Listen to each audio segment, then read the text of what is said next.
नमस्कार, स्वागत है आपका उत्तराखंड खबरनामा न्यूज में। विरहीन निजमुला मोटरमार्ग के ब्यारा मुखी बाजार में 4 वर्षों से 300 मीटर सड़क में डामरीकरण न होने पर स्थानीय लोग आमरण अनशन पर बैठने को मजबूर हो गए, जिसमें भगत सिंह का कहना है कि कई बार विधायक और संबंधित विभाग को भी 4 वर्षों से अवगत करा रहे हैं, लेकिन शासन प्रशासन हमारी नहीं सुन रहा। मुख्यमंत्री को भी ज्ञापन भेजा गया, लेकिन स्थिति जस की तस बनी हुई है। विधायक निजमुला क्षेत्र की अनदेखी कर रहे हैं। वहीं आमरण अनशन के दूसरे दिन आम आदमी पार्टी के प्रदेश उपाध्यक्ष विनोद कपरवान ने आंदोलन में शामिल होकर आंदोलनकारियों का मनोबल बढ़ाते हुए कहा कि 300 मीटर सड़क का डामरीकरण जो 4 वर्षों से नहीं हो पा रहा है, इससे बड़ा दुर्भाग्य नहीं हो सकता। हमारे क्षेत्र में अनगिनत दायित्ववान कार्यकर्ता होने के बाद भी स्थिति जस की तस बनी रहती है, तो सरकार के विरुद्ध आवाज़ उठानी जरूरी है। और एक सूत्री मांग हमारी ज़्यादा नहीं है।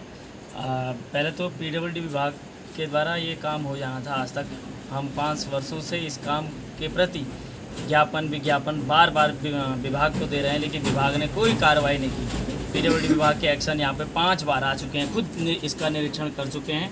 पीडब्ल्यूडी विभाग ने एक बार भी हमें अच्छी रिपोर्ट नहीं दी और हमें आश्वस्त नहीं किया। कल भी पीडब्ल्यूडी विभाग के एक्शन यहाँ पर आए थे, उन्होंने हमें लिखित रूप में भी नहीं दिया। हमने उनको कहा कि ठीक है, बरसात का मौसम है और आजकल पेंटिंग नहीं कर सकते, लेकिन 10-15 दिन के भीतर आप इसको करने की हमें लिखित आश्वासन दीजिए, हम कोई धरना प्रदर्शन नहीं करेंगे।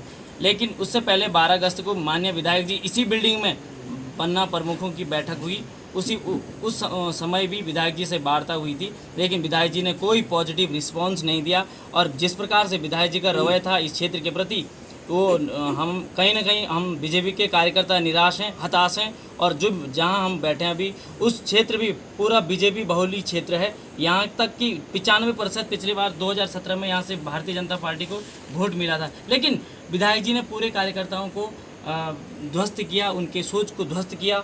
और विधायक जी ने कहीं ना कहीं हमें ठेस पहुंचाया, इसलिए हम धरने पर बैठे हैं। और हमें उम्मीद है, आज विधायक जी से वार्ता हुई थी कि विधायक जी हमें आश्वस्त करेंगे। हमें जो हमारा एक सूत्री मांग है, ज़्यादा मांग नहीं है, कोई क्रिटिकल ऐसी कंडीशन नहीं है, विपरीत कंडीशन नहीं है, सिर्फ 300 मीटर में डामरीकरण करना था। वो विधायक जी ने आज तक हमें सकारात्मक रवैया नहीं दिखाया और इसी कारण हम धरना प्रदर्शन अनिश्चितकालीन के लिए बैठे हैं। बिल्कुल उस पर मुख्यमंत्री को यहाँ के छात्र छात्राओं द्वारा जो फिसल कर जो छात्र चोटिल हुए हैं, जो बार बार परेशान होते थे ब्यारा बाज़ार में आकर, वो अपने स्कूल जाने के लिए बड़ी दिक्कतें आती है। घर से अच्छे ढंग से आते हैं, लेकिन मेन बाज़ार का जो स्थिति है, बाज़ार की जो सड़क है, वो ऐसी जर्जर की स्थिति में हो रखा है कि चलना भी मुश्किल हो रखा है। लेकिन हमारी सरकार सुनती नहीं और जो विभागीय लोग हैं वो आते हैं और जाते हैं। तो जो मुख्यमंत्री को ज्ञापन दिया था बच्चों के द्वारा, उस पर कोई अभी तक सकारात्मक कार्रवाई नहीं की गई थी और बच्चे बार बार दे रहे हैं। बच्चों की पीड़ा है और ये तो हम सब की पीड़ा है, सार्वजनिक पीड़ा है और 12 गांव की पूरी पीड़ा है। ये यह रवैया निकाला कि विधायक जी इस काम को गंभीरता से देख रहे होंगे, लेकिन विधायक जी इस काम में और बिरही से अंदर खासतौर पर विधायक जी कोई दिलचस्पी नहीं दे रहे हैं और ये सोच रहे होंगे कि जिलाध्यक्ष भारतीय जनता पार्टी के जिलाध्यक्ष रघुवीर बिष्ट जी हैं, तो उनके सर में ये डाल दिया जाए। तो मैं समझता हूँ कहीं ना कहीं विधायक जी का ये सोचना गलत है कि विधायक जी पूरे क्षेत्र के, पूरे जनपद चमोली के नहीं बल्कि 3 ब्लॉकों के प्रतिनिधि हैं, उनको एक देखना चाहिए। रघुवीर जी जिलाध्यक्ष हैं, तो वो जिलाध्यक्ष पार्टी के अध्यक्ष हैं वो, और विधायक जी पूरे क्षेत्र के हैं, पूरे जनता के हों, किसी पार्टी से भले ताल्लुक़ है उनका भारतीय जनता पार्टी से, परंतु उनका ये रवैया तो नहीं है ना कि कांग्रेस को या अन्य पार्टी के जो जनता है उनका हित नहीं देखेंगे। उनका तो सार्वजनिक हित है, इसलिए तो जनता ने उनको चुन के भेजा है। खरीदेंगे। देखिए, विगत 30 वर्ष से राजनीतिक और सामाजिक क्षेत्र में मैंने अपने जीवन में एक पहला ऐसा धरना आमरण अनशन देखा जो 300 मीटर के पैच के लिए, इसके डामरीकरण के लिए यहाँ की जनता को आमरण अनशन जैसे महत्वपूर्ण फैसले पर निर्णय लेने के लिए बैठना पड़ा है। ये हम सबका दुर्भाग्य है कि उत्तराखंड जो राज्य है, बहुत शहीदों ने अपनी कुर्बानी दे करके इस प्रदेश का निर्माण किया। इस प्रदेश के निर्माण के पीछे सबसे बड़ा मेरे हिसाब से ये तर्क रहा होगा, ये विचार रहा होगा कि उत्तराखंड के जो हमारे ये सीमांत क्षेत्र है, ये जो ग्रामीण क्षेत्र है, इसका विकास हो। क्योंकि यहाँ के जो निर्णय होते थे पहले लखनऊ से तय होते थे। यहाँ के जो हम लोग सीमांत क्षेत्र में इन कंदराओं में रहते हैं, हमारी पीड़ा को कौन सुनेगा, इसलिए उत्तराखंड राज्य का निर्माण हुआ था।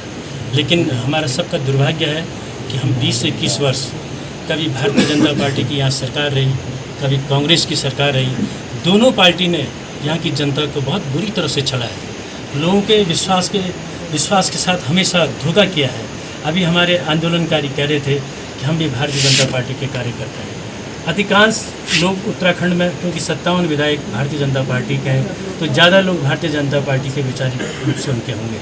लेकिन जब उनकी पीड़ा, जब उनकी आवाज़ को सुनने के लिए कोई तैयार नहीं है, यहाँ के विधायक तैयार नहीं है, तो ये आप इसके बारे में आप सोच सकते हैं कि प्रजातंत्र में इससे बड़ा दुर्भाग्य क्या हो सकता है। मैं ये युवा क्रांतिकारी साथियों का बहुत आभार व्यक्त करता हूँ कि एक ग्राम सभा, छोटी सी ग्राम सभा, उस ग्राम सभा के 300 मीटर पैच के लिए ये लोग धरने पर बैठे हैं और इनके कोई सुनने वाले नहीं, इनकी बात को कोई आज तक न यहाँ का प्रशासन सुन रहा है, न यहाँ की सरकार सुन रही है। मुख्यमंत्री को इन्होंने ज्ञापन दे दिया, सरकार को इन्होंने ज्ञापन दे दिया। जितना प्रजातांत्रिक व्यवस्था में जो करना चाहिए संवैधानिक रूप से इन लोगों ने सब कर दिया, उसके बाद भी कोई नहीं सुनता है, तो उसको बहुत पीड़ा होती है। लेकिन ये सब लोग भारतीय जनता पार्टी के कार्यकर्ता हैं। हम भी बहुत सालों तक भारतीय जनता पार्टी में रहे। हमको इस पार्टी से बहुत उम्मीद थी कि जनता के विश्वास पर खरा उतरेंगे, लेकिन ऐसा नहीं हुआ। जिस तरह प्रकार से ये लोग अवसर के आधार पर इन लोगों ने मान लिया है कि एक बार भारतीय जनता पार्टी की सरकार रहेगी, फिर कांग्रेस की सरकार रहेगी, फिर भारतीय जनता पार्टी की सरकार रहेगी।